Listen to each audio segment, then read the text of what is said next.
You want the truth, the whole truth, and nothing but the truth? You can't handle the truth! Well, we're giving you the Michigan Sports Truth, the show that is honest, reveals the facts, truth, and statistics, and does not mess around. Follow me, Taylor Phillips, on Twitter at DT2Phillips. Email me at TaylorGatorPhillips14@yahoo.com. Follow Ed Smith on Twitter at EdSmith313, and go to our website at MichiganSportsTruth.com. Also like our Facebook page, The Michigan Sports Truth, and join our Facebook group with the same name. The Michigan Sports Truth podcast on Spreaker is also available on iHeartRadio and SoundCloud.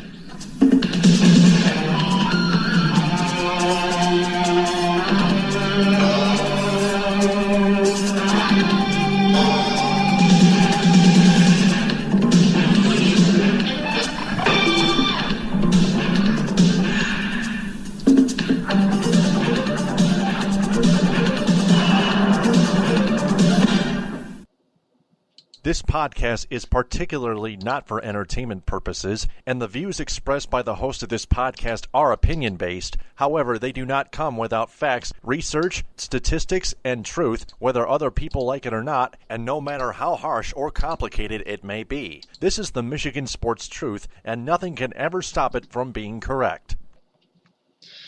Episode 278 of the Michigan Sports Truth on Spreaker is now in session.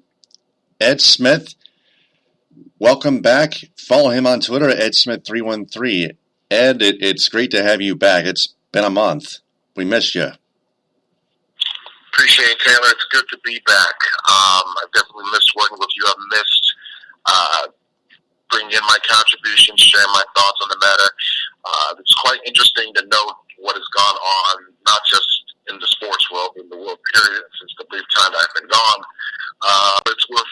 It's worth noting that the Tigers are still an unmitigated train wreck, as I ever saw one. The Red Wings are stuck in a perpetual state of limbo that the makers of Inception can only dream of.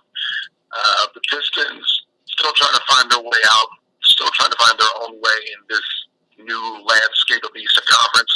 And the Lions appear to be the same old snake-bitten ass franchise that they've always been. So it's a case of the more things change, the more they stay the same, it appears to be. Yeah, I believe so. We also got Red Wings to talk about, just prospect-wise. But as usual, we start off this podcast this time of year with the Tigers. That one is long gone! They lose all their games the past week, except for yesterday's game, Sunday, 6-1 over the Los Angeles Dodgers. Let's start off with the Monday game, 7-3, losing to the Texas Rangers. Ian Kinsler went 0-2.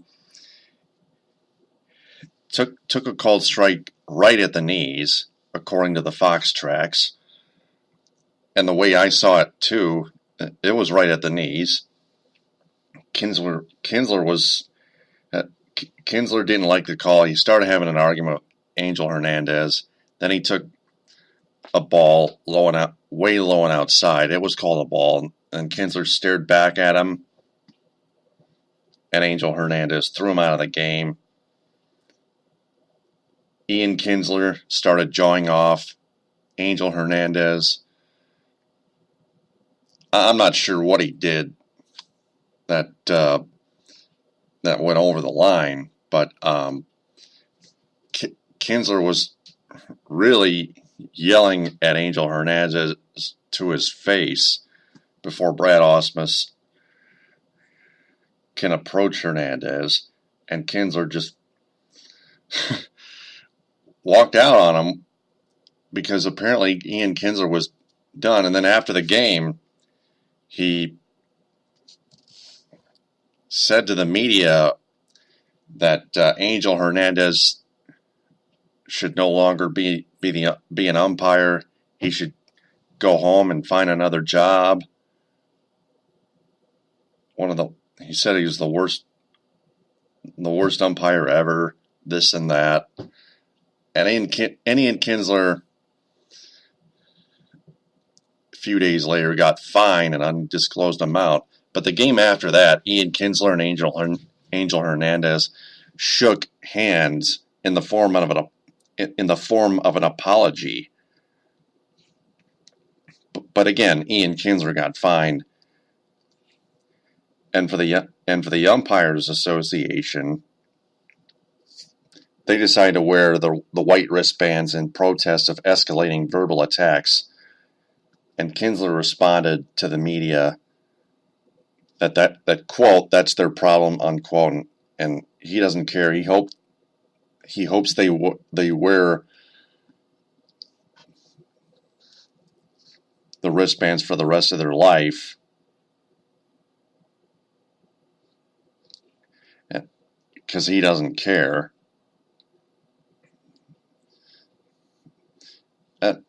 It's chaos on both sides.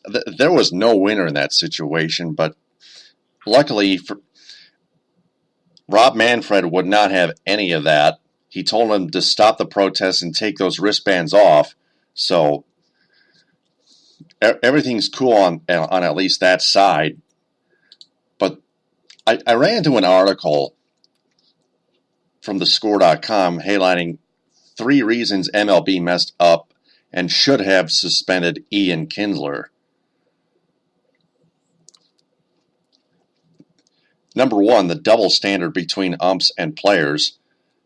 Number 2, without rules, there is anarchy. And number 3, replacement umpires would be so much worse. Those are the 3 reasons. Why? The first reason is justified like this. Let's be clear. If an umpire said what Kinsler said about Hernandez, they would have been suspended. In fact, umpire Joe West was handed a 3-day suspension for saying something much more innocuous earlier this month. When asked who the league's biggest complainer was in an interview with Bob Nightingale of USA Today, Joe West said, quote, "It's got to be Adrian Beltre," unquote. To the credit of West, he clarified to USA Today Sports that he and Beltre are on friendly terms, quote unquote. However, that obviously wasn't enough, and to maintain order, the league needed to set a precedent, which brings us to reason number 2. Without rules, there's anarchy. The precedent that MLB is setting by only fining Kinsler that a player will not miss time for publicly discrediting the league's paid officials is a pretty troubling one. Under the new rules, berating the umpires verbally is at an all-time low, and that's a good thing for everyone, including the umpires. But that's not where Kinsler stopped. Hours after the altercation, he took the feud to the media and explicitly said that the 25-year veteran Hernandez should not be employed. Regardless of your feelings toward Hernandez, this isn't NAM. There are rules. And number 3, replacement umpires would be so much worse because perhaps wristbands is where this protest ends, but creating labor unrest between the league and the umpiring union could conceivably lead to much worse scenarios. As bad as fans may believe the umpiring crews on the field are, and sometimes the umpires themselves making pretty compelling cases for their inadequacy, the possibility of having to bring in replacement umpires is a troubling notion. This is a reality NFL fans, and more specifically Green Bay Packers fans, know all too well. And before you jump on your robot umps now horse, the technology is not yet there. Fans pay admission to see the athletes play the games. When an umpire interferes with that, it's frustrating. But when a player calls out the league's ability to deploy competent officials responsible for upholding the rules of the game, it needs to be dealt with. And then there's this poll question: should the league have suspended Ian Kinsler? I voted yes. I'm part of the 56%. So I can see how and why Kinsler should have been suspended, if only to keep precedent and keep up the standards of what they've been doing. You mentioned with the Joe West suspension, I could see how that would have slighted the other side and say, hey, this is up their process, what's going on here. So, I got no problem saying, hey, maybe Kinsler should have been suspended. And I think the fine alone, that and the fine should have been a reasonable enough punishment. For Kinsler, in his mind, his comments went that out of line, but he has to expect that comes with the territory. If you criticize any official, we're at this day and age where it's not just a baseball thing, it's an all sports thing. If you go after the officiating, comments or any kind, even if it's not heavy criticism, but still a fair amount, you may be finding, a notification, hey, you're going to get fined. So I'm sure that's part of the territory. And I think, like you said, Kinsler mentioned something where he said he doesn't care. I believe him on that.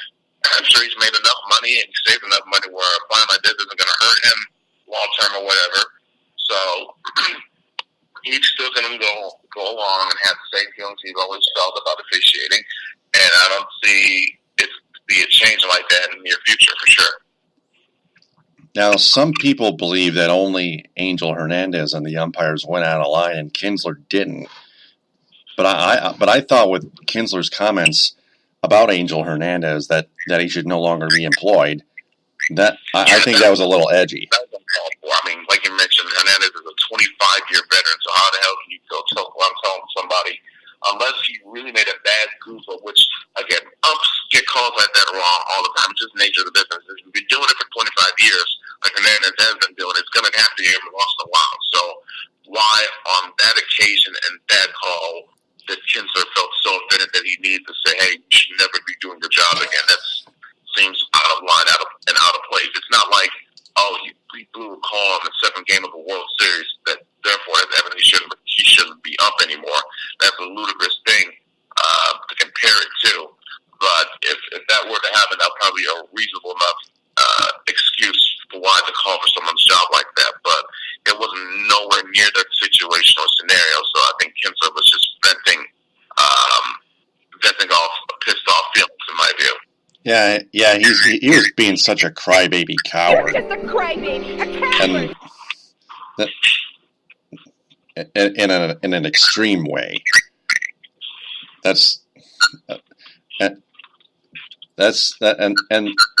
And anybody that could say that Ian Kinsler didn't go out of line and the umpires did would be labeled and viewed as a homer. And that's just not how it goes. Not how it's supposed to go. That's where we disagree with the homers out there. So please. You can voice your frustration, but like I said, in the manner that Kinsler did it, he deserved that fine, and he probably deserved the suspension. So I don't know why people are being outraged at trying to defend his actions in that manner. Right. But that being said, Tigers get swept by the Rangers, and they almost get swept by the Dodgers returning home. They lose the first two games 8-5 and 3-0 to LA. And then Justin Verlander gives up a home run. For the game's first run to former Tiger Curtis Granderson in the sixth inning. But of all people, Dixon Machado, a 2-run double. Justin Upton, a 2-run home run. He's been swinging the bat lately. Outside of JD, the recently traded JD Martinez, I'll probably say he was the most consistent bat this season. Him and JD. Yeah, and the Tigers ended up winning that one 6-1. But Justin Verlander, let's get to him for a second. There's a high possibility that Justin Verlander's staying put because he's got a no trade clause. He gets paid way too much money in his contract, and we heard that Jordan Zimmerman was included in that Verlander trade offer with the Houston Astros earlier in this month. And Zimmerman has been garbage again this year, statistically, which is the third reason why. But the Astros are still not, quote, shutting the door, unquote, not shutting the door on Verlander trade talks. They're still listening in. That the waiver trade deadline is the 31st, I believe, and the Astros are still not giving up. They still want Justin Verlander regardless. I can see why, with the rotation of the players that they have, especially headlined by Dallas Keuchel, amongst others. They feel this is a chance that can help them as close to an all-in move as you can possibly get to try and win a World Series. And not this year, then in the very near future, then you probably try to attempt this move. I thought maybe, hey, the Dodgers could have been a player, but I think it probably would have been too much money even for them. And that's saying something with the amount of contracts they've eaten over the years. They probably didn't want to load up too much, probably take too much pressure off of one pitcher or whatever. I think Verlander with the Dodgers would have been a great scenario for them. But I can see, how he could work out in Houston as well. And if you were to ask me about it, how I personally would like to be, if I had my say, I love Verlander, and I wish he could be a Tiger for his whole career. I would much rather him go away for a little bit and win a World Series than to be here. And then when he goes into Cooperstown, he's been ringless because he was at his prime during the era where his team was basically the Buffalo Bills of Major League Baseball. So I'd rather JV, get traded to an instant contender that's on the threshold of competing for a title, go out there, play his ass off, win that World Series ring that he deserves for a player of his caliber and stature, and that his resume just demands and deserves. And then after, if need be, because you could tell, Mike, he loves the area, he loves the city, he loves the fans. If it's up to him, even if it means like getting traded this year, next year, go win a ring, and then the first opportunity that he can come back to Detroit and finish his career. I think in the perfect world scenario, and in my opinion, that's how you can do it, because let's be honest, the way this team is going right now, they're not going to win a World Series anytime soon. So why are you even wasting Verlander's career in this sense? Part with him now. Say, Justin, it's been unbelievable. We thank you for all your years. The fans will miss you. We will miss you. But we understand what's best for your career right now. What's best for your career right now is to play on a contender that has a good shot to win the World Series. And then after that, we'll see if we can work something out. See if we can bring you back home. Bring you back on home. That's how I would do it. And that's an example of why the Tigers need to start rebuilding. The era of Tigers baseball. The window closed. The window, in my opinion, some would say it probably closed after 2014. It closed after 2013, let's be truly honest. It's definitely closing, all right. Evidently. Yeah, I think it's closed right now. It's closed and locked fucking shut.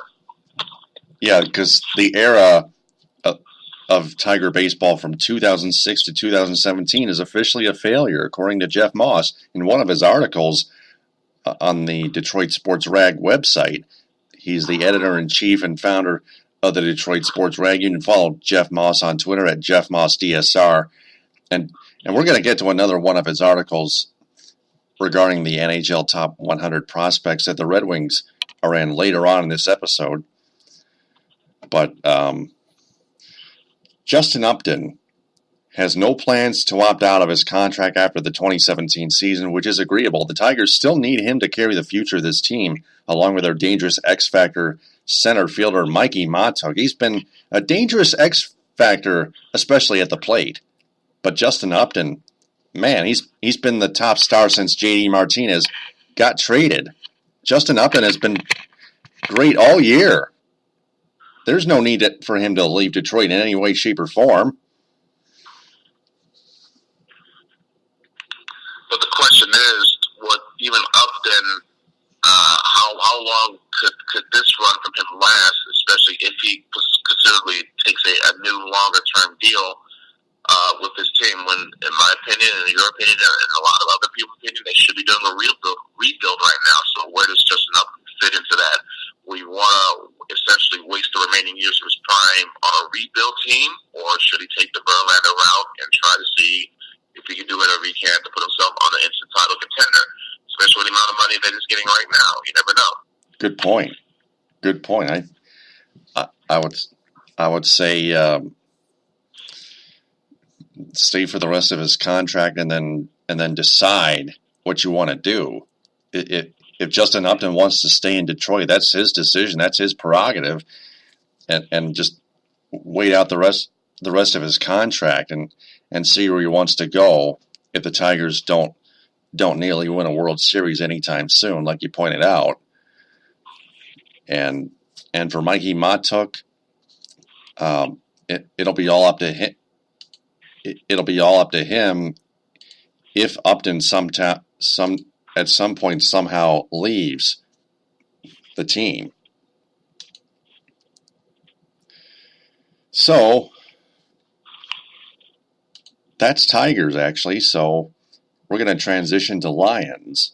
Yeah, not much. I mean, Trevor, they've been such a depressing clusterfuck this year. That's the most we can talk about. Because you know what? We're not making the playoff run. We're not winning the World Series. So what else can we talk about? Right.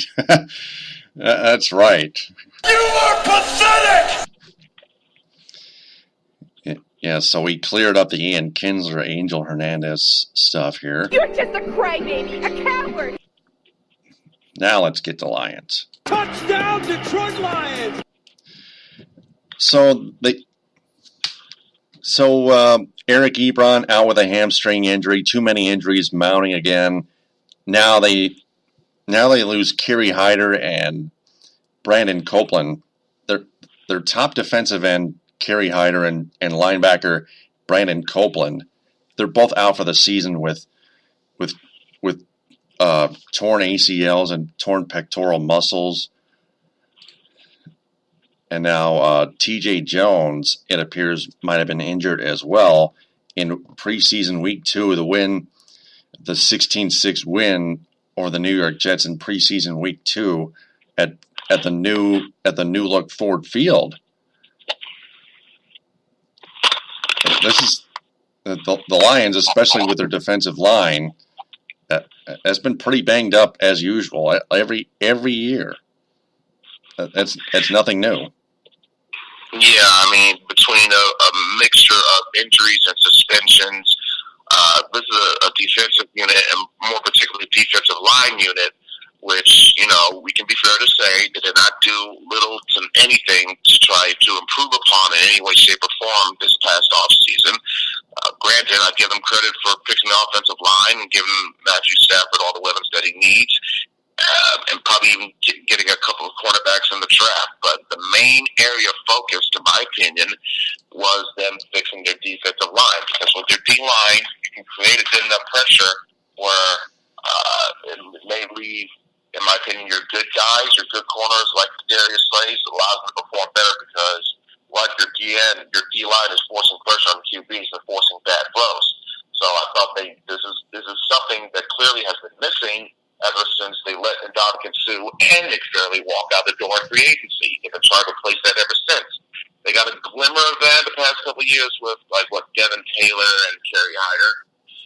But it's not like Suh. You can't easily replace a Suh like that, or even a Fairley for that matter of fact, but definitely a Suh. And so now between suspensions like Monty Bryant and of course the injuries, for the Asa getting hurt again, and now with Kerry Hyder blowing his Achilles, he's gone for the year. And it gives you a sense of, oh, shit, what are we going to look at this year? Because I'm worried that the defense could be an absolute sieve in terms of giving up points, giving up yards, not getting stops. Now, some people are saying, hey, what about what they've done in the preseason? Okay, they faced the Colts and the Jets. Okay, they faced the Colts team that's had a shitty offensive line. Why do you think Andrew Luck didn't play that game? Because he's trying to preserve all his body health that he can, because he may be dead, maybe on a morgue table by week 5 with his offensive line. And the Jets, they're the Jets. When they have not been relevant, they've been officially irrelevant since the Buck Bubble. Some would probably say even before that. So I'm not going to get all, hey, what are we going to do? We're going to do well, because you beat up on those two caliber of teams in 2 measly preseason games. I probably won't even, now, again, depending on who or what plays in this upcoming game. This is what essentially the dress-up game, the third preseason game coming up. They'll be facing the defending champions, New England Patriots. It'll be interesting to see, how many of the starters play and how long they will stay. Will Brady even play 2 series, let alone 1? I saw Stafford play a little bit more in this one, so maybe he'll play the first half and maybe even most of the third quarter. Again, it's not going to be too much of an ending because at the end of the day, it is preseason. Let's not forget, this is the team that went 4-0 the preseason in 2008 before going 0-16. So, if that's not an indicator that preseason games don't mean shit, I don't know what else to tell you. As to how, that's my thoughts on the defensive side of things for sure. Oh, definitely, yeah. The Lions went 4-0 in the preseason 2008. They went 0-16 in 2008 in the regular season. That was the first time ever an NFL team went 0-16 after the 1974 Dolphins, I think, went 0-12. That was a long time ago. Must have been. But the Lions are home against the Patriots, the Super Bowl champion New England Patriots, Friday at 7 in preseason week 3. But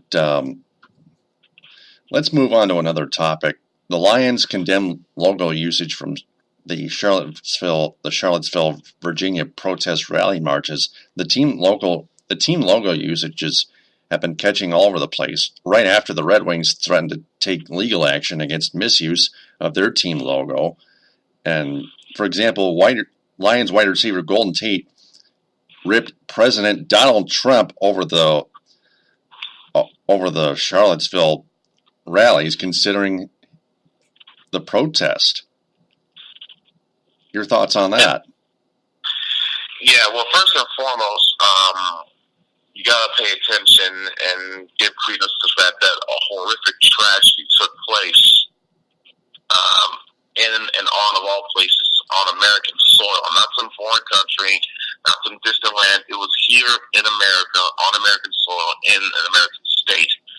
I understand what people may think, First Amendment rights and free speech, but there's a difference between expressing your opinion and being a despicable racist piece of shit. And I don't know if you or anybody else doesn't know this, but where I come from, Nazism is pretty fucking bad. And unless you are approval or you're a supporter of that group, if you're going out in town dressed in white hoods and waving Confederate flags and Nazi flags, I'm sorry, I don't want to hear some type of or any argument of this and that on both sides or this side is very fine people. Bullshit. Okay? And when you are flashing the representative symbols of two groups that have done unspeakable things throughout time, throughout history, to many groups of people, but at least more specifically to two groups of people, and you wear and represent and flash those symbols out, it's going to strike a nerve and it's going to offend people no matter what, and for good damn reason. Okay? You can't sit out there and, this is going to sound a little bit political, but I don't care. I got to say this. You can't go out there and say, you first of all, don't wait 2 days when you could have done it in 2 minutes, okay, to condemn that atrocious act for what it was, and then try to backtrack it just a few days later. It just makes you look unstable or look unfit. And it's being rightfully called out, whether it be by Steve Nash, by LeBron James. I think even not just Tate, I think Amir Abdullah has even commented on this issue a little bit. Another player as well, just on the lines alone. But yeah, it's getting some attention for good reason. I know they used to say sports is to say, hey, keep us distracted from the real life issues. But sometimes few and often, those two worlds have to bleed in with one another and merge and combine for issues such as this. So there comes a time where because technically these athletes, they are public figures, they do have the platform to speak out on it and share their thoughts. Some choose it, some don't. In this case, they've chosen to choose that platform, and for, again, a noble reason in my view. So it is worth noting, by the way, I believe it is public knowledge that Tate once supported Trump. I think he voted for him. He and his wife voted for him. I think there was like a picture of him, smiling, wearing "Make America Great Again" hats or something.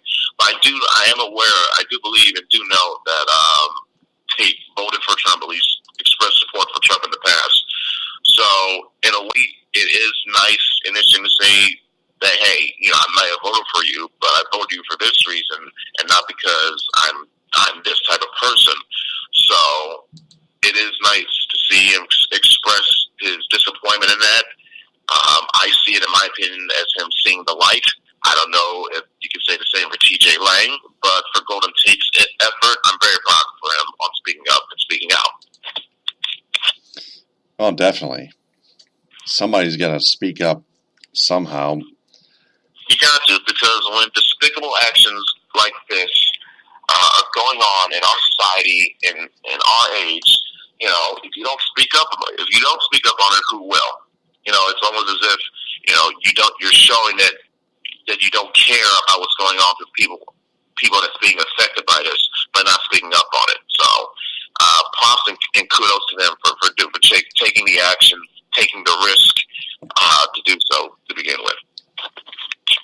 Oh, definitely, yep. So, speaking of the Red Wings,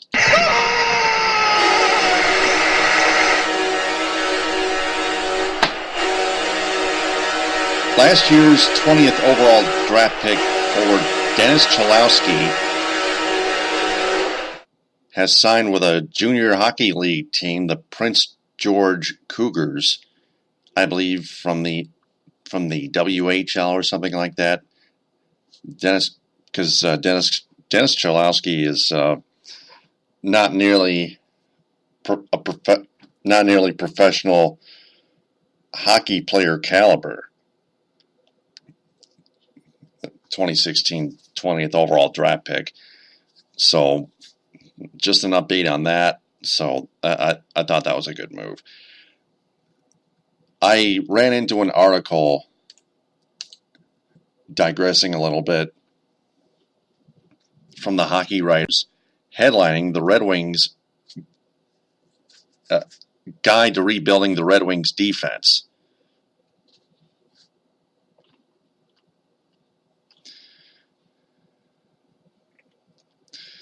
Now, it has information about the gradual decline to a gradual rebuild. It started from the 08-09 season where the Red Wings defense totaled 113 among the 12 defensemen to play for the team in 2016-2017. And this and that. There does exist a creative way to start gradually rebuilding, and the opportunity is there for a plan to be set as soon as the 2018-2019 season. It'll take years before the defense is dynamic again, and there will be obstacles along the way that involve getting out of the questionable investments and watching a product that is not up to standard, but it is ultimately for the best. Detroit also has a head start with a cupboard of puck movers that they have in the system already. This is from Griffin Schroeder.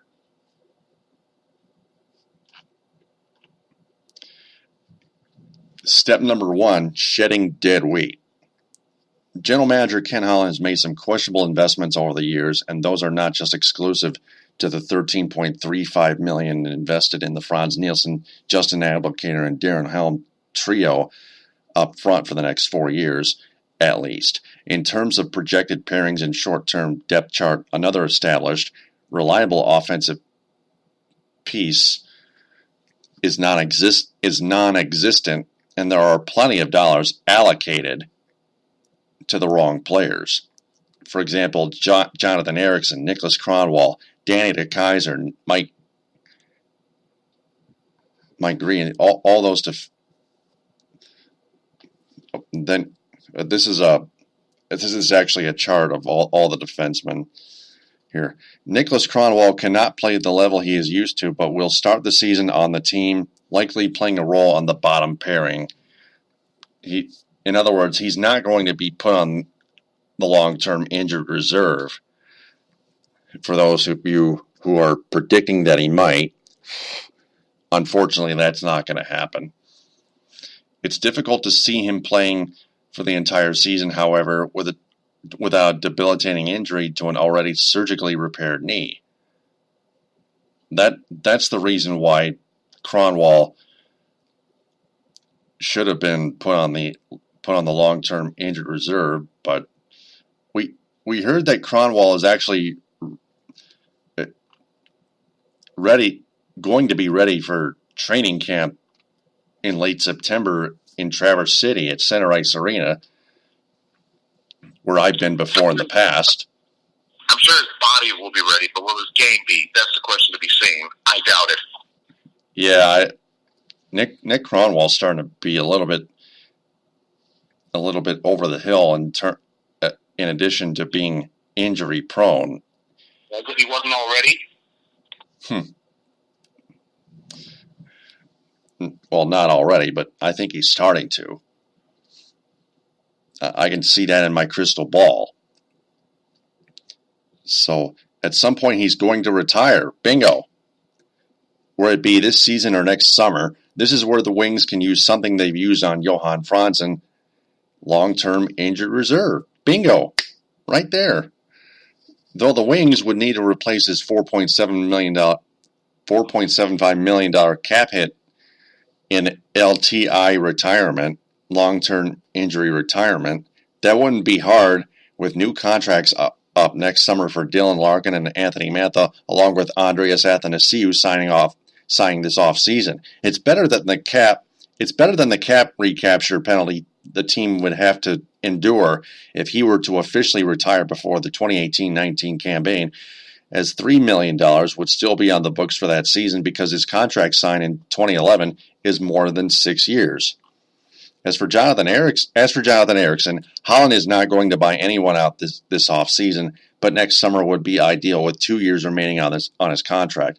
Though the Wings would be paying him $1.4 million from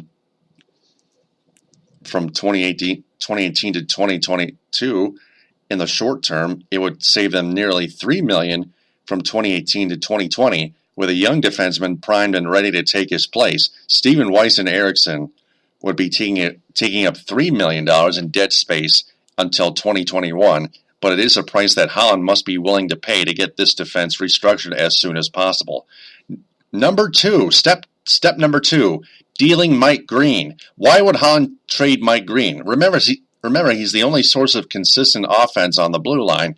While that may be true, and he slings the puck like no one else on the team, it's not likely he'll want to stay next summer with a team heading for a rebuild while he's on the wrong side of 30, looking for a Stanley Cup. Kind of like Justin Verlander and Justin Upton, like we pointed out early in this episode. If this campaign goes as it's projected to go, the Wings will not be in the playoff picture. Even if they are in the hunt, the result will be the same, a first-round exit, which thankfully did not happen last season. With the streak gone, the motivation just to get into the postseason should be eradicated. At the last trade deadline, the Wings were able to score a second and third round pick for Brendan Smith, an underappreciated Corsi god during his Detroit tenure at 54% career Corsi for percentage. Yeah. However, he was never able to translate that into offense. In 291 games of the Red Wings, he scored 15 goals and 67 points. Green in 2 years has totaled 21 goals and 71 points in 146 contests, showing off some of that trademark production that made him attractive to the team in the first place. That alone should up the value to go with his 53.7% career Corsi for percentage. So here's Mike Green's chart, skater versus. statistics are standardized and scaled on a 0 to 10 scale. Mean equals 5, standard deviation equals 2. That chart was courtesy of onthepuck.blogspot.com and at MimicoHero on Twitter. Not bad for a top 4 defenseman playing first-line minutes. If a team is worried about losing a veteran presence that can move the puck up the ice and show younger wings defensemen the ropes, they should turn to Trevor Daley. His numbers were inflated from playing with an elite offense in Pittsburgh with a defending Stanley Cup champion Pittsburgh Penguins, now two-time back-to-back Stanley Cup champion Penguins, first time since 97-98 with the Red Wings. But he is a year removed from the broken ankle he sustained in the 2016 Stanley Cup playoffs and will take on a bigger role in Detroit. Also, he's won 2 more cups than Green, and throughout his career has been regarded as a character player. For the young wings coming up, he's a nice role model to have during a transitional period, and he's on a very digestible contract, unlike others. Green could be the most attractive rental defenseman on the market come late February, and with the premium prices paid this summer and at the last deadline, Mark Method for a second, Mirko Mueller for a second and fourth rounder, Ron Hainsey for a second rounder, it's not outrageous to start the price at a first-round pick and defensive prospect and go from there with possible salary retention options. Adding a true bred offensive blue liner that can be a significant difference maker on the power play should not come cheap. Step number 3, calling up the kids. The Wings are blessed with a few exciting defensive prospects in Philip Hronek, Billy Sarajarvi, Joe Hicketts, Jordan Sambrook, and Dennis Cholowski, which we'll get to on Jeff Moss's article, The Top 100 Prospects, and the Detroit Sports Rag. However, the Red Wings, and that's next, by the way. However, the Red Wings' tradition of over-seasoning prospects changed when Larkin signed his entry-level deal after 1 year at the University of Michigan with the Wolverines, making the team as a teenager, the Michigan Wolverines hockey team led by head coach Red Berenson. Cholowski signed his ELC after 1 year at St. Cloud State, and glowing remarks from head coach Bob Motzko. Despite signing to play in the WHL this season versus the AHL, the Larkin effect has been felt in the organization. After the Wings put Cronwall on injured reserve and deal Green, the next step is to bring at least one of those kids up to get some NHL time as early as this season's post-trade deadline. The obvious pick would be Hicketts, as he's already had success at the AHL level, scoring 34 points last season as a rookie, goals and assists total, mind you, as a rookie, to place 24th among all defensemen and 7th among rookie blue liners. If he makes the professional transition smoothly in his first AHL season, Sarajarvi is a prime candidate for some time as well. In the OHL last season, he was limited to just 34 games, but scored 31 points and fired a ridiculous 10.59 even-strength shots per 60 minutes on goal, 3.09 per game, both best in the league among defensemen at a minimum of 30 games played. Both will have the advantage of experience going into next fall's camp to compete for spots in Traverse City. The rest will need at least one professional season under their belts, so they're more likely to compete in 2019. 2 players in junior hockey have made strides, however, as Hronek at 1.95 and Sambrook at 2.11, each placed in the top 15 in OHL even strength points per 60. Before they know it, they'll be on their way. Step 4, patience. Pain and patience combined is patience. That's the new play on words virtue that Wings fans must get used to. They've had a few trial runs with multiple first-round exits, but experienced firsthand what it's like to miss the playoffs in 2016. For their trouble, the team was number 1 away from winning the lottery, and one of Nico Hischier or Nolan Patrick. While Ken Holland isn't interested in rebuilding because he still thinks it's going to take 10 to 15 years to rebuild, which is actually not the case, I may add. That's going to happen with or without him. With or without him. That's right, you heard right. As he enters the final year of his contract, the Wings can't win with defense by committee and do not have an offense with enough firepower to compensate for it, as the Pittsburgh Penguins have the last 2 years with their championships. The Wings will need that big-time defensive prospect to improve the top 4, as right now there are no cornerstones or even potential cornerstones on defense like they have up front with Mantha and Larkin. Since 2000, in fact, the Wings have had trouble drafting defensemen that can stay in the league as contributors. That may change with the group coming in. But history has not been kind. Outside of Nicholas Kronwall's first-round selection in 2000, here's a list of all the defensemen the team has drafted from 2000 to 2011 that have made it to the NHL. Kronwall in 2000, Dmitry Bykov in 2001, Derek Meach in 2002, Jonathan Erickson in 2002, Kyle Quincy in 2003, Jakob Kindl in 2005, Brendan Smith in 2007, Nick Jensen in 2009, Almquist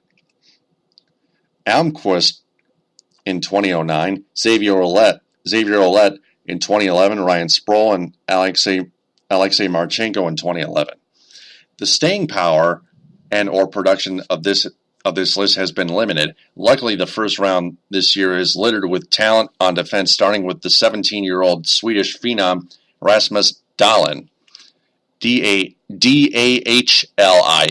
However, if the Wings do not get the ping-pong ball to bounce their way again, Quentin Hughes, Ryan Merkley, Bode Wild, Adam Boqvist, and others are waiting in the first round. For more on the 2018 class, check out the Hockey Writers Top 31 from 2018 from July. It will be crucial for the team to add a top talent on defense to rub off on other blue liners coming up, and the fan base, along with management, must be willing to endure a few down years for a greater tomorrow at Little Caesars Arena. The new Little Caesars Arena, that is. Also the home of the Detroit Pistons, which we'll get to a bit later on in this podcast. Sacrificing the present, to add on. While Mike Ilitch's legacy is written all over the gleaming new arena, LCA will lose its charm quickly if there's not a competitive team inside. As much as Holland wants the fans to see a playoff game at the new arena this season, making the postseason would keep the Wings in continued purgatory. The new barn will not be as intimidating as advertised, but the start of a rebuild would bring the prospect of success back sooner than later and add a refreshing enthusiasm that Detroit hasn't seen since 2011. A large part of that was a dynamic blue line that could send the puck up the ice consistently to compensate for a team that did not have a prolific goal scorer after 2009 in Nicholas Lidstrom's last years, before he retired at the end of 2012, in mid-2012. The Red Wings have an opportunity to signal to fans and media pundits that there is a direction for the franchise, a direction that must start by addressing the blue line.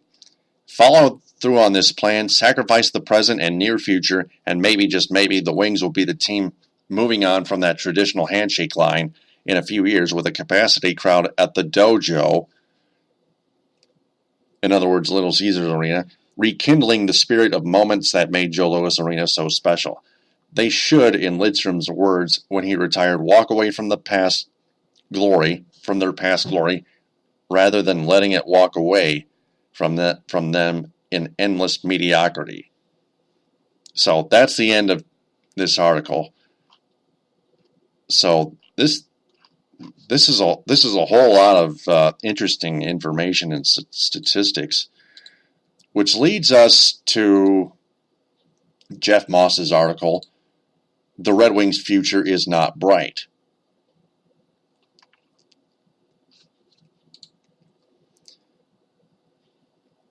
The second paragraph says, "Unfortunately, in Detroit, we are 0 for 4 Miguel Cabrera's box score for a road afternoon game with our professional sports teams.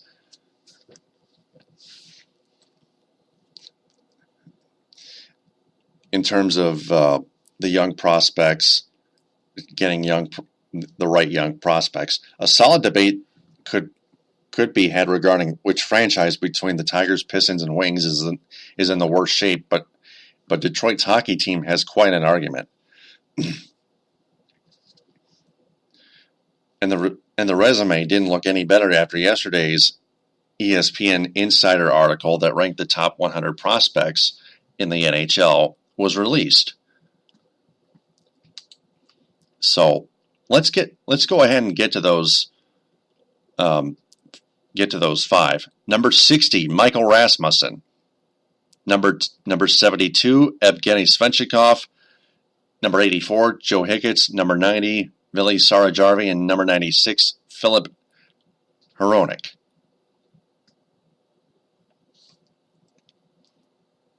When idiots cry that it's unfair to call for Holland's head after one missed postseason after a streak of 25 years, I respond that Jeff Moss responds that it's not 2016, 2017 you should be worried about. It's the future, which will continue to be bleak until the entire front office is totally overhauled, or has its days numbered, in other words.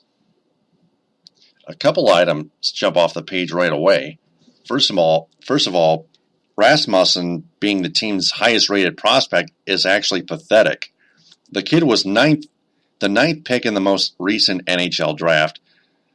The 4 Red Wing fans almost universally wanted Holland to select. Gabe Vilardi was selected after Rasmussen by the Kings and was rated number 9 on this list by ESPN.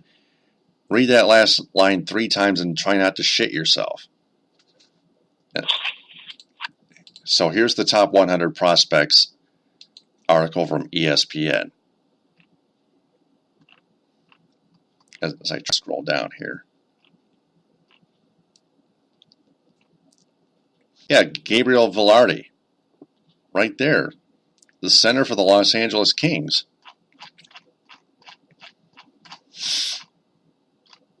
And then there's number 60, ranked number 60, Michael Rasmussen. Then there's number 72, Evgeny Svechnikov. And number 84, Joe Hicketts at defense. Number 90 at defense, Vili Sarajarvi. And number 96, Philip Hronek at defense. That's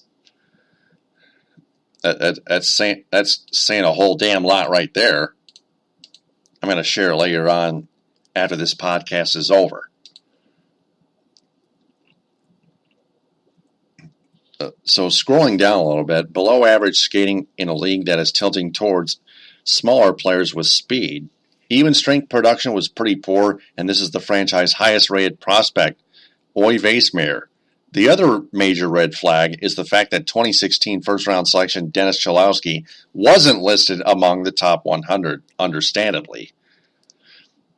Not only that, the list included 22 honorable mentions, and Cholowski wasn't included in that group either.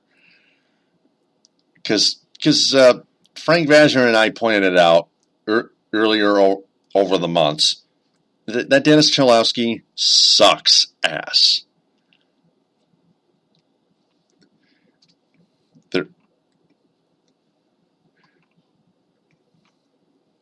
So this is the whole point of Jeff Moss's article right there. The Project Blue Liner was picked as a huge reach by Holland and Ryan Martin. He has number 1, bombed out in college. Number 2, couldn't get any ice time during the Grand Rapids Griffins Calder Cup run. And number 3, attended the World Junior Showcase in Plymouth, where he looked like a fish out of the water. Couldn't crack the upper echelon of Team Canada's relatively weak defense, and has been given virtually no chance in hell of making his country's World Junior team this winter. And he signed with the Prince George Cougars. This selection has been an absolute nightmare, and that's before you even consider the Jacob Chikrin, Pavel Datsyuk, Franz Nielsen angle, which Jeff Moss is not going to rehash here, mercifully. So to summarize, the Wings' current roster is a disaster, and their cap issues aren't going away anytime soon. Their farm system is underwhelming, and Holland continues to dig a deeper hole year after draft year.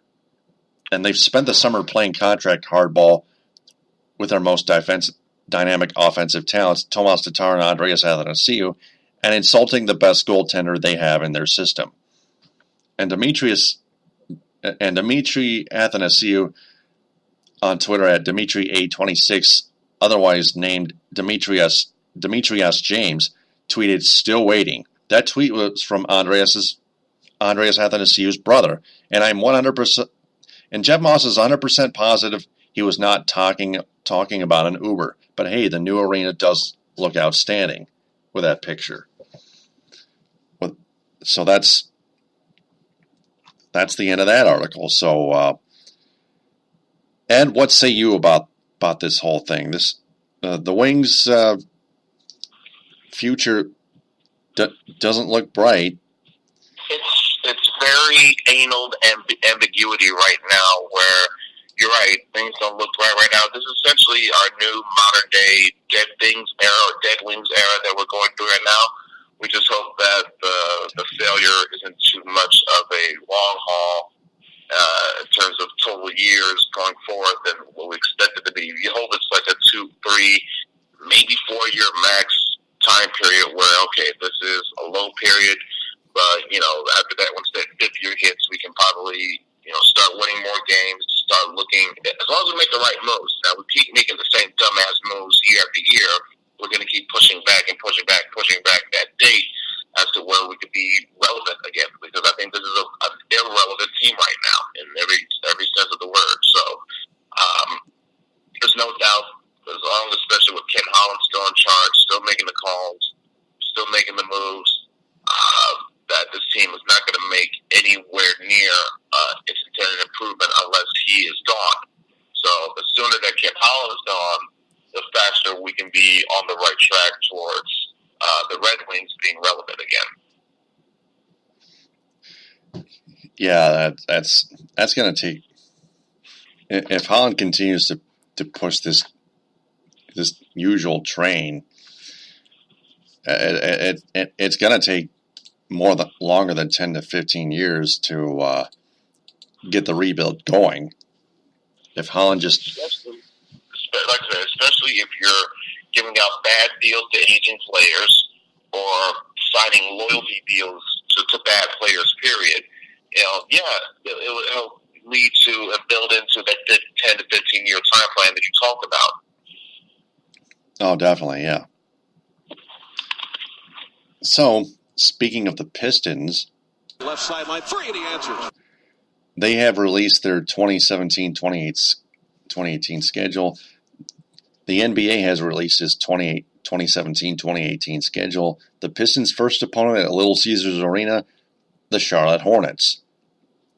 Now, Bleacher Report has predicted the Pistons to win 35 to 42 games, but that's going to be one of our 5 questions. But before we get to that, we want to dive in a little bit to college football here. Touchdown, Michigan!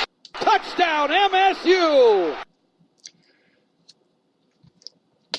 And I want Ed Smith to give his quick predictions on the Michigan Wolverines and the Michigan State Spartans. We already had our football in the mitten preview on Michigan State with Frank Vazner and Buck Gino, and we're gonna get. And later on, a little later on, we're gonna get to my Chippewas, the Broncos, and the Eagles. But But living in the moment right now, Ed Smith, the floor is yours.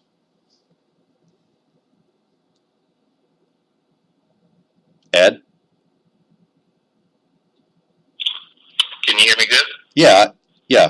All right, thank you so much. What I could see happening in this upcoming college football season, based on how the offseason looked for both teams and the talent that's coming back and all these factors, I think for Michigan State, if they were to go after the year they had last year, they can go 7-5, maybe 8-4. It'll be as great a turnaround as you could expect with the record last year, the way the team looked, and of course the obvious and numerous off the field issues just in the off season, let alone the past few years, that have, I think, maybe gotten some people to question, Mark D'Antonio's leadership to a small extent, to a small degree. So that's the old adage that the old saying goes, winning cures everything, or winning makes you forget, one of those two. So for MSU, the best remedy for them in the situation is to win and win fast. Now, I don't expect them to be the bad team that they were last year. Yes, they do lose Malik McDowell to the NFL, but those players last year that were young and experienced, they now have a season under them, underneath their mantle now, where they can try to get something going for this year. So I think it's perfectly reasonable to say that, hey, maybe their ceiling is probably 7-5. If they get to 6-6, I would still consider it okay. But 7-5 after the 3-9 year last year, 7-5 should be their ceiling this year. And if they get to 8-4, it'll be considered icing on the cake. That's MSU. Now for Michigan, I think I could see them winning no fewer than 9 games. 9-3 seems to be a reasonable record and probably something one could expect. In my opinion, depending on how they perform on their 3 biggest road games, it depends on whether or not they can be a 9-win team, a 10-win team, or even, God forbid, an 11-win team. I could see a scenario where they go another 10-2 season. They probably lose one to either Penn State or Wisconsin, then lose to Ohio State again. Or on the flip side, check this. Now, granted, it still depends on how that Penn State game goes. But let's say they manage to have a strong schedule, strong undefeated season going into November, right? If they were to say lose to Wisconsin, but then turn right back around and beat Ohio State, I would have no problem with that. The only question is, will that loss hurt them from getting the Big Ten title game? Now, because it's not an interdivision opponent, Michigan and Wisconsin are different divisions, it wouldn't hurt them as bad as, say, a loss to Penn State or Ohio State or MSU. So I think, let's say they lose to Wisconsin but turn around and beat Ohio State. By nature, I think, of the tiebreak rule, if those two teams at least finish with one loss, and Michigan already beaten Penn State and now beaten Ohio State in the head-to-head, they would get that nod to represent the East in the Big Ten championship game. Now, it depends on who you think Wisconsin's going to be there again. I don't know. Iowa may have something to prove, for instance. So you never know with that division, and certainly with this conference. I think it's safe to say it's been more consistent on the eastern side of things, conference, than the West.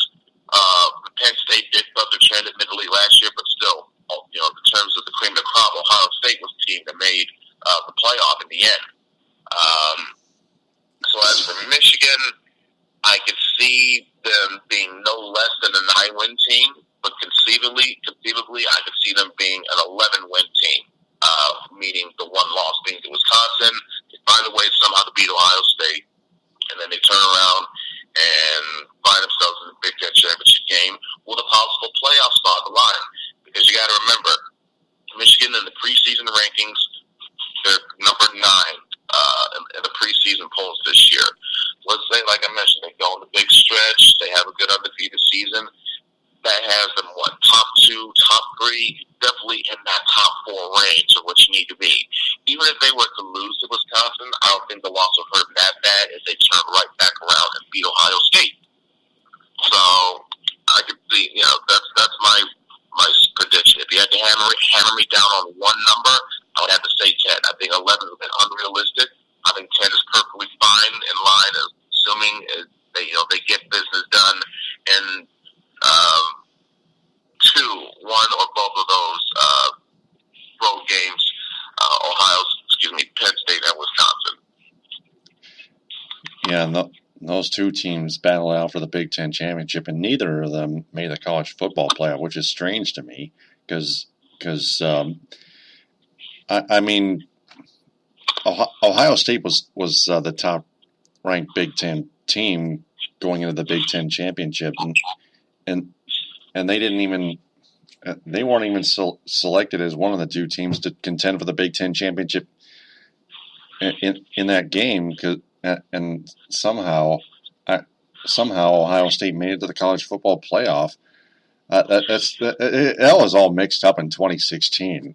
That just made my head hurt. But Michigan 9 to 11 wins is your range. That's pretty accurate. Yeah, and like I said, if I had to be pinned down to one number and say, gun to your head, which record do you think is most likely, I would say 10-2. That's just my initial gut feeling. We'll see how the season goes. But yeah, this is a 9 to 11 win team. More than likely, I could see them being a 10-2 team again. Yeah, and may I add on, head coach Jim Harbaugh has to stop acting all emotional about the officiating like he did. I understand it was a bad call, 4th and 1, but he had one timeout left. He didn't call it. Ohio State won. When Michigan's defense, like you pointed out, was so damn tired it couldn't even play another snap. He should have called that timeout. He should have given his guys a breather. And that's what Jeff Rieger pointed out to help Mike Valeni. I don't know if you saw that YouTube video of Mike Valeni's recap of Michigan-Ohio State last year, which I privately messaged to you on Facebook, but I listened to the entire video over and over and over and over again this summer, and they had absolutely valid points. No offense, but that's they turned the ball over 3 times in critical spots, handing Ohio State the Buckeyes 14 game-tying points, which forced overtime. It should not have gotten down to this point. I know Michigan had a chance, but I thought Michigan should have sealed it. They only gained 5 yards in the fourth quarter. 5! Man. I'm not disagreeing with that. I'm not disagreeing with how they, on their side of things, should have done a much better job of closing the deal. No one's disputing that. I think the point of contention comes into deep Barry because, again, that was the play of the game. Despite all that, they were still up by 3 points with a chance to effectively stop end the game with one last defensive play. And in my opinion, and a lot of fans' opinion, they got that stop. It's just a bad placement. Oh, they clearly got it. They clearly stopped him. Yeah, there was no doubt. Everybody saw from the real angle, not the photoshopped angle, but the real angle, that he was well short. Yeah, in my opinion, that spoke to how well that team was well equipped, even despite all those mistakes and turnovers, and also despite the fact that Ohio State didn't get called for a single damn holding penalty the whole entire game. Like, really, you're giving up 8 sacks, and yet somehow the refs can flag you for holding on one play during the whole game. That's a little bit hard-fetched to believe, in my opinion. Sorry. Yeah, they just have to be better. Yeah, no doubt. And when they get a big lead, they got to put their foot to the pedal and put their foot on their throats and choke them out. Essentially, you don't beat the chokers that chokes the game away. You choke the life out of your opponent. They need to learn that killing instinct for sure. Yeah, luckily this year they have the home field advantage in the game against the Buckeyes in Ann Arbor on Michigan's very last week of their season. And Michigan's going to be really fucking mad at Ohio State. They must focus on the Ohio State Buckeyes, not the referees. They just need to focus on the opponent. No, the way Harbaugh goes, he'll have them focus, right? It wouldn't be the officiating, it would be their focus is right, just on those themes in scarlet and gray, and them coming into our home turf this year, trying to embarrass us again. And that should be the motivation of, will you dare allow to let that happen again? Absolutely. That's what we're talking about. I love it. So, all that's off our chest. I can breathe easier with that.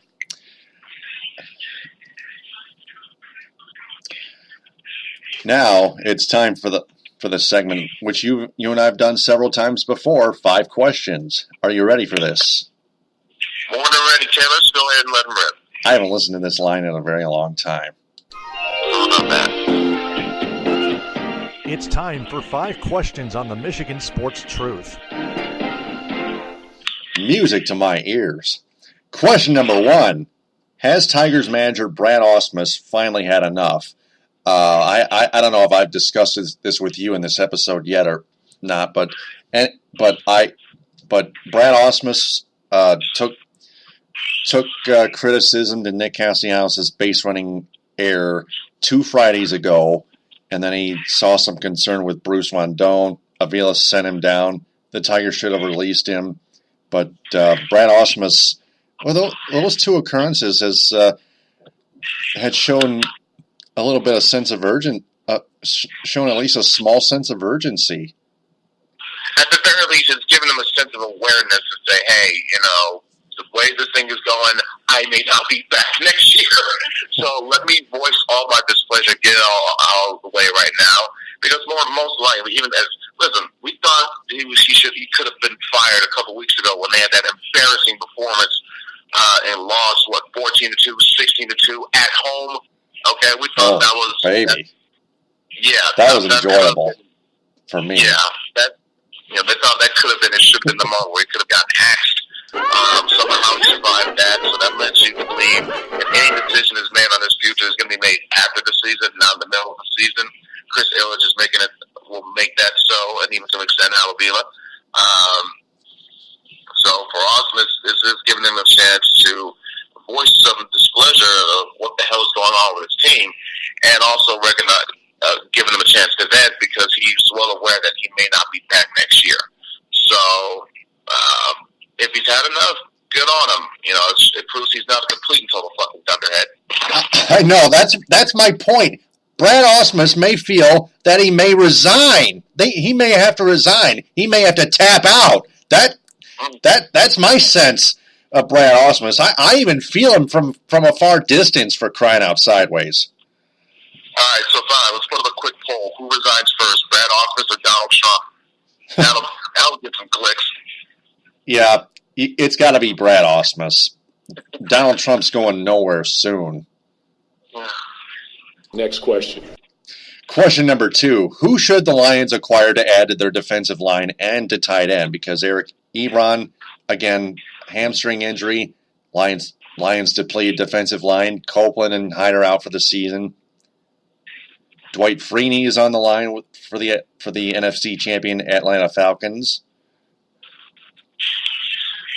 That's one of the guys I saw last 2 nights ago, Saturday. The names I've seen being constantly repeated throughout, whether it be on Detroit Sport, Sideline Report or Detroit Lions Podcast.com. This is the combination of names I've constantly been seeing. Dwight Freeney, Mario Williams, Trent Cole, and even Tamba Hali.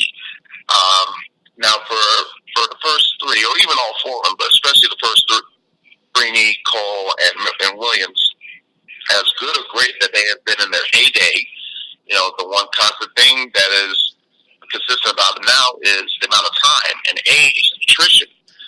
Williams is 32, former number 1 draft pick, but he's 32 now. He hasn't had the most productive seasons as of late, especially in Buffalo. And Dwight Freeney is 37. And even Trent Cole has spent 12 years in the league. Most of those are the Eagles, now recently with the Colts. Tamba Hali, he's been in there for about 10 or 11 years now with the Chiefs. Apparently, I'm hearing things that he's unhappy being in Kansas City, but who knows of what the Lions would be willing to give up just to land him, and if he can be productive or not. But nonetheless, those are the names that I've heard throughout. So it would be interesting to see what can they do, what moves they could do to make the replacements that they need. But it's going to be tough to pull off for sure. Next question. Question number 3. What should the ramifications be for the team local usages or misusages in the Charlottesville rallies?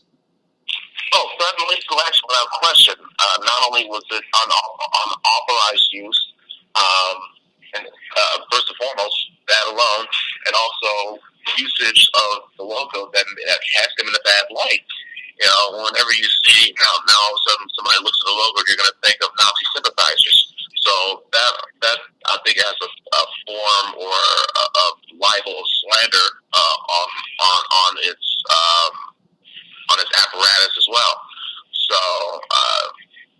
both teams are doing the best options they can possibly make, and consulting to possibly make legal action, and I commend, and I got no problem with them doing that at all. They have absolutely every right to do so. Absolutely, without a doubt. Next question. Question number 4. How do the Pistons fare in the 2017-2018 season? Just give me a quick prediction. All right, well, it helps now that the East is weaker. You can see players like Paul George, amongst others, and Jimmy Butler, not only leaves the division, but leaves the conference. So the East should be weaker now, by theory. I could see the Pistons winning at least 40 to 42 games, maybe sneaking as a 7 or 8 seed. And depending on who they face in the first round, we'll see how it goes from there. If they face LeBron, they'll get wallets. If they face someone else, maybe they'll have a chance. Good point. Next question. Question number 5. Which Big Ten football team will come out on top in 2017? It can be any Big Ten football team, especially Ohio State or even Michigan. As of now, I'd have to agree and say maybe Ohio State.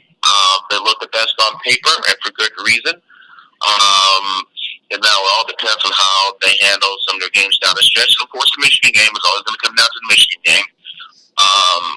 So it's probably Ohio State. I may say Wisconsin at the second best because I don't know what Michigan is going to bring to the table. Losing all those starters on defense, especially in that secondary. The D-line will be good, but I'm really going to be interested in how that back step is going to work out. And, secondly, who's really going to be their quarterback? Is it going to be John O'Korn or Will Spade again? So because there's so many question marks regarding Michigan, I can't necessarily put them as that second, the next best team up after Ohio State. Good point. So that's our 5-question segment, and to our entire audience, if you want to answer those 5 questions, just replay the segment portion of the episode and answer them the best you can without going out of line. Now for the other segment, the new segment, What's Your Grade? Pencils down, everyone. It's time to find out what's your grade. Only one occurrence. The Lions moving wide receiver Kenny Galladay to the starting lineup. Now remember, he caught 2 touchdown passes in preseason week 1, and they went ahead and made that move. It's somewhat impressive, but I'm surprised they jumped the gun. It doesn't really surprise me too much when you consider the fact that they took him early. Not too early, but they took him in the draft to begin with. And they probably had an inkling or so that maybe Anquan Bolden was not going to come back, and now it's confirmed Anquan Bolden has retired from the NFL. Mm-hmm. So in hindsight, it was a good move for them to do so. Otherwise, they probably would be a little bit starched trying to find a quality enough third receiver behind Golden Tate and Marvin Jones or T.J. Jones, whatever the hell one of those 2 Jones players is. So I like it. I don't mind it. Now, you don't want to rush everything too quick because he is a rookie, but I don't mind the move itself. So I'll probably, if I were to give it a grade, I'd give it a good solid B. Try to be fair and wait to see how things play out. But I like how it's progressing so far, so I'd give it a good B. I would give it the same grade as well, because the Lions had to act at that moment. They thought they were impressed with Kenny Galladay's performance in Indianapolis in preseason week 1 against the Colts. And the Lions jumped out to a 24-3 lead. Now, it doesn't count, but it matters. That's my philosophy on the Michigan Sports Truth. Mm-hmm. So that's our What's Your Grade segment. So for our audience, if they have grades for that event, post it in the comment bank below this episode, and please don't go out of line. So that's episode 278 of the Michigan Sports Truth on Spreaker. And before we sign off, we want to remind everyone to share this episode and our entire podcast on social media and have their friends share that as well, because we want to tell them that the Michigan Sports Truth podcast organization is boosting its posts on Facebook and searching for local advertising sponsors. If anyone has a business that's interested in sponsoring this program, just send our Facebook page, the Michigan Sports Truth, a message. Ed Smith, it's great to have you back. We missed you. Been a month. We're looking forward to do this again next Monday morning on episode 279. Absolutely, Taylor. It's great to be back. So you enjoy your week, listeners. You enjoy your week as well. I know I certainly will. Got the big Mayweather versus McGregor. You want to call it a fight, you want to call it a farce, you want to call it a circus, whatever it is, it's happening. It is happening. Believe your eyes. And I can't wait for it. So that's what I'm looking forward to this week. And you guys, you take care and have the best of weeks as well, all right? Absolutely. Thanks very much, Ed. All right. Take care, man. Thanks. Take care. So, for Ed Smith, I'm Taylor Phillips. Follow me on Twitter at DT2Phillips and Ed Smith at EdSmith313. Again, great to have him back. Like and share the Michigan Sports Truth Facebook page and join its Facebook group. Ed Smith and I will talk to you, listeners, next week on episode 279. Thanks very much for listening, downloading, and sharing TTFN. Ta-ta for now, and keep seeking the truth, no matter how uncomfortable it may be. Bon appétit.